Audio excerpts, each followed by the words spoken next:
Муниципальное предприятие «Бишкек-Теплосеть» производит работы по реконструкции тепловой сети по улице Фрунзе на участке от улиц Тюрекулайт-Матова до улицы Касыма-Тыныстанова. Протяженность данной сети составляет 1600 метров. Работы ведутся с увеличением диаметра трубопровода с 700 мм на 900 мм. Данная сеть эксплуатируется с 1971 года и полностью выработала свой нормативный срок и требует срочной замены. В данное время выполнены работы по разборке асфальта, разработке траншеи, завершены работы по демонтажу старых лотков и старых труб. Выполнены работы по монтажу новых лотков и новых труб.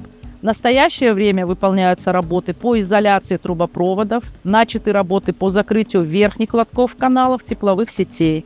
Также начаты работы по гидроизоляции верхних лотков. Проводятся работы по гидравлическому испытанию трубопроводов. Выполняются работы по устройству тепловых камер. Необходимо отметить, что работы по перекладке сетей на пересечении с улицами Ибраимова с восточной стороны, Гоголя, Сюимбаева, Тюрекулайт-Матова уже завершены и открыты для проезда автотранспорта. Работы выполняются по графику, отставаний нет. Дата завершения работ – 1 октября 2025 года.